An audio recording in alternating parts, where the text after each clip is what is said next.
ध्वस्त हो चुका है। और ये मोदी की बड़ी ख्वाहिश है। आप मोदी की का वो भाषण याद कीजिए जब श्रीनगर में उन्होंने कहा था कि देखते हैं कि लाल चौक पर जाने से कौन माई का लाल मुझे रोकता है। और 26 जनवरी 15 अगस्त के दिन पहुंच गए थे हमारे वर्तमान प्रधानमंत्री, जब ये प्रचारक हुआ करते थे, भारतीय जनता पार्टी के संगठनकर्ता हुआ करते थे, भारतीय जनता पार्टी के एक कार्यकर्ता के रूप में लाल चौक पर पूरी मर्दानगी के साथ कहा कि कल हम पहुंचेंगे लाल चौक और तिरंगा फहराएंगे, देखते हैं कौन माई का लाल हमें रोक लेता है लाल चौक पर तिरंगा फहराने से। अब वही मोदी हमारे देश के तीसरी दफा प्रधानमंत्री हैं। तो आप सोचिए कि कश्मीर के बारे में और भारत पाक बॉर्डर के बारे में प्रधानमंत्री के दिमाग में क्या चल रहा होगा। अभी कुछ दिन पहले भारत के रक्षा मंत्री ने बयान दिया है कि जो भूभाग हमसे गया है वो स्वतः हमारे पास आ जाएगा, उसके लिए हमें कोई सैन्य कार्रवाई करने की जरूरत नहीं है। भारत 1971 दोहराने जा रहा है, लेकिन इस बार ब्लडलेस 1971 आपको देखने को मिलेगा। भारत के तरफ से कोई सैन्य कार्रवाई नहीं होगी और पाकिस्तान टूट जाएगा। पाकिस्तान टूटने के कगार पे है। और ये क्यों आसानी से टूटेगा, इसके पीछे दो शख्स बड़ी मजबूती से भूमिका अदा कर रहा है। एक मौलाना मुनीर और दूसरा शहबाज शरीफ। ये दोनों एक ही थाली के चट्टे बट्टे हैं और ये दोनों पाकिस्तानी आवाम की गुस्से के पहले पायदान पर खड़ा है। मतलब पाक ऑक्युपाइड कश्मीर ही नहीं, बलूचिस्तान ही नहीं, खैबर पख्तूनख्वा भी नहीं, तालिबान अफगानिस्तान ही नहीं, इन सबके निशाने पर है ये दो शख्स। और ये दोनों शख्स बेहद अय्यास किस्म का व्यक्ति है। इसे अपने देश से कोई मोहब्बत नहीं है, इसे अपना माल बनाना है, अपना प्रेम चलाना है, शादियां करनी है, अय्याशी करनी। अभी मरियम नवाज के साथ इनको इश्क फरमाना है और शहबाज शरीफ को हो सकता है कि अभी छठी शादी भी कर ले। तो शहबाज शरीफ अभी फरार घूम रहा है। अभी खबर आई कि वो अमेरिका से लंदन में ही फंस गया, क्योंकि इधर इंटरनल सिचुएशन पाकिस्तान में बेहद खराब है। अब पाक ऑक्युपाइड कश्मीर की आग धीरे धीरे सेंट्रल पाकिस्तान भी पहुंचेगी और उधर बलूचिस्तान जो बॉर्डर है अफगानिस्तान का, वो बलूच भी धीरे धीरे उनकी भी आग सेंट्रल पाकिस्तान पहुंचेगी। और पाकिस्तान का इंटरनल स्थिति इतना वोलाटाइल है मित्रों कि कभी भी किसी भी वक्त आपको सुनने को मिल सकता है कि पाकिस्तान टूट गया। बलूचिस्तान पहले ही अपने को अलग करने के लिए घोषणा कर चुका है। बलूच आर्मी से पाकिस्तानी आर्मी को टकराने की, उनके सामने जाने की कोई हिम्मत नहीं है। और पाक ऑक्युपाइड कश्मीर में जिस प्रकार से पिछले कुछ दिनों से सड़कों पर आंदोलन हो रहे हैं, ऐसा लग रहा है कि पाक ऑक्युपाइड कश्मीर इस बार आर पार की मूड में है। और इसीलिए हमारे देश के रक्षा मंत्री ने कहा कि हमें सैन्य कार्रवाई करने की कोई आवश्यकता नहीं है, वो स्वयं टूट जाएगा और वो स्वयं जो हमारा भूभाग पाकिस्तान ने कब्जा किया हुआ है वो वापस हमारे पास आ जाएगा। अब ये जो डिप्लोमेसी है भारत की, वो एक तरफ चल रही है। भारत ने एक अद्भुत तरीके से पावर सेंटर को शिफ्ट कर दिया। जो सेंटर ऑफ पावर अमेरिका हुआ करता था, अभी भारत ने उसमें थोड़ी सेंध लगा दी और अब चाइना, रसिया, भारत, जापान, अब ये पावर सेंटर हो रहा है। मतलब एशियन कॉन्टिनेंट पे और या मिडिल एशिया पे अब ये पूरा पावर शिफ्ट हो रहा है। और अमेरिका को लग रहा है कि अगर पाकिस्तान खुद ही टूट गया तो हमारे लिए बहुत खराब पोजीशन है। मित्रों, क्यों पाकिस्तान का टूटना अमेरिका की सबसे बड़ी शिकस्त होगी, उसका एग्जाम्पल हम आपको बताते हैं। अमेरिका एक ऐसा देश है जो पूरी दुनिया को अपने हिसाब से सैन्य जोन में बांट के रखा है। उनके लिए ये सैनिक जोन्स हैं, पूरी दुनिया को उन्होंने बांट के रखा है और बाकायदा उनके जनरल यहां पर अपॉइंटेड हैं। किस फीस में रहते हैं यह भी बताने की जरूरत नहीं है। अमेरिकी जनरल्स होते हैं जिनको वहां अभी अमेरिका में डोनाल्ड ट्रंप ने 100 जनरल्स को की इमरजेंसी बैठक ली है कि दुनिया में कहां पर किस किस प्रकार की गतिविधि चल रही है उसके बारे में अमेरिकी प्रेसिडेंट को ब्रीफ किया जाए।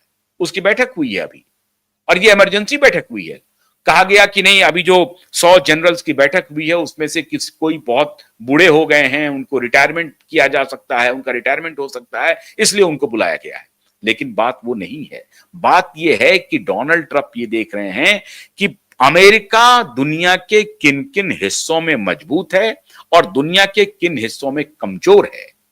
जिस अमेरिका को लग रहा था भारत की दोस्ती के सहारे वो एशिया में या साउथ एशिया में अपनी स्थिति मजबूत रखेगा, अब वो शायद कमजोर पड़ रही है। लेकिन अभी भी उनको आस है बांग्लादेश और नेपाल के सहारे। अभी जो नेपाल में जो कुछ भी घटना घटित हुई है इसमें अमेरिका की बड़ी भूमिका है और उनको मालूम है कि भारत से अगर हमको टकराना है तो भारत के जो नेबरिंग स्टेट्स हैं उसको डिस्टेबलाइज किया जाए। भारत के नेबरिंग स्टेट में बिल्कुल भी शांति ना रहे तो भारत हमेशा चाक चौबंद रहेगा कि बांग्लादेश क्या करेगा हमारे साथ। नेपाल की वो हैसियत नहीं है, बांग्लादेश की भी वो हैसियत नहीं है, पाकिस्तान की भी वो हैसियत नहीं है। लेकिन अगर इन तीनों देशों में अशांति रहेगी तो भारत के लिए ये अच्छी बात नहीं है। दो देश तो कल्चरली हमसे डिफरेंट हो रहे हैं और एक जो कल्चरली हमसे सामने है, कल्चरली मतलब मेजॉरिटी कल्चर जिसको आप कहते हैं, उनके साथ जो हमारा साम्य है उनको भी उन्होंने डिस्टेबलाइज करके रखा हुआ है। लेकिन नेपाल की मजबूरी है कि वो भारत के बिना एक कदम नहीं चल सकते हैं, क्योंकि एक तरफ हिमालय है, एक तरफ चाइना है और दूसरी तरफ भारत है। तो भारत से वो बैर लेकर के जिंदा नहीं रह सकता है नेपाल। उसी प्रकार से बांग्लादेश की भी वही स्थिति है। लेकिन बांग्लादेश को चूंकि एक सी एरिया मिल रहा है, वहां से सीधे अमेरिका वहां तक पहुंच सकता है, इसलिए उनको लगता है बांग्लादेश को कि हम भारत पर दबाव बना सकते हैं और बांग्लादेश को, श्रीलंका को और पाकिस्तान को अमेरिका अपने सैनिक अड्डों के रूप में इस्तेमाल कर सकता है। लेकिन भारत के खिलाफ युद्ध लड़ने की स्थिति अमेरिका करेगा ऐसा बिल्कुल भी नहीं है, क्योंकि भारत ने साफ साफ एक प्रकार से संकेत दे दिया है और उसमें रसिया और चाइना और जापान के साथ जिस तरह से भारत निगोशिएट कर रहा है वो साफ साफ संकेत है अमेरिका को कि आप पजामे में रहिए, यहां कोई कमजोर नहीं है जो आपकी दादागिरी को स्वीकार कर लेगा। और यह बात मैं इसलिए बोल रहा हूं क्योंकि पाकिस्तान अगर टूटेगा तो अमेरिका बौखला जाएगा और अमेरिका को मालूम है कि पाकिस्तान किसको किसी भी हालत में टूटने नहीं देना है, क्योंकि कमजोर पाकिस्तान भारत के लिए सबसे खुशी की बात होगी और भारत किसी भी सूरत में पाकिस्तान को फिर एक बार तोड़कर रहेगा। मतलब 1971 दोहराया जाएगा और मोदी ने यह काम अपने हाथ में ले रखा है। और जो कुछ भी आज पाक ऑक्युपाइड कश्मीर में चल रहा है मित्रों, उसमें भारत की कहीं ना कहीं बड़ी भूमिका है। लेकिन हम सामने आएंगे नहीं, वहां जो कुछ भी चल रहा है वो द्वंद्व वो चलता रहेगा। मौलाना मुनीर और शहबाज के लिए अब खुद को बचाए रखना मुश्किल है, क्योंकि वहां पर तहरीके इंसाफ जो इमरान खान की पार्टी है वो अलग मोर्चा खोल रही है और इसका रिपल इफेक्ट होगा बलूच आर्मी का और पाक ऑक्युपाइड कश्मीर के लिबरेशन आर्मी का। इनका अगर ज्वाइंट ऑपरेशन शुरू हुआ तो फिर पाकिस्तानी आर्मी उसमें फिर फंस जाएंगे और ऐसी परिस्थिति में ऑपरेशन सिंदूर जो भारत का जारी है वो कब और एक्टिव हो जाएगा कहना मुश्किल है और इसलिए अमेरिका घबरा रहा है। अब तालिबान के जो मिनिस्टर भारत आ रहे हैं उनको अगर भारत ने अपने खेमे में कर लिया, जो ऑलरेडी खेमे में है, आपको याद होगा कि अभी यूएनओ में जब चर्चा चल रही थी, यूरोपियन यूनियन ने जो एक रिजोल्यूशन पास किया था उसको भारत ने मना कर दिया, उस पर साइन नहीं किया। उन्होंने कहा कि अब तालिबान में जो है तालिबानी लोग जो हैं वो महिलाओं के खिलाफ जो है सो दुर्व्यवहार कर रहे हैं और ब्रूटल कार्रवाई कर रहे हैं और इसके लिए उनको फलाना काम करना चाहिए और फलाना सैंक्शन होना चाहिए। भारत ने विरोध कर दिया। भारत ने कहा कि ये उनका अंदरूनी मामला है, हम उसमें दखल नहीं डालेंगे। आप कौन होते हैं ये कहने वाले, दरोगा बनने वाले? तालिबान को लगा कि भाई भारत ने हमारा साथ दिया है, अब वो भारत के साथ खड़ा हो रहा है। और मुस्लिम अन्य देश भी, अगर सऊदी अरबिया को देख लीजिए, कतार को देख लीजिए, सब भारत के साथ खड़ा है। पाकिस्तान वहां भी अलग थलग पड़ेगा।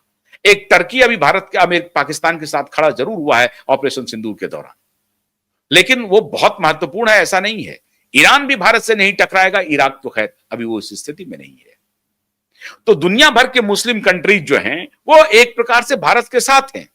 54 में से आप मान के चलिए 50 Muslim country, 52-51 Muslim country Bharat के साथ खड़ा होगा, पाकिस्तान के साथ खड़ा नहीं होगा।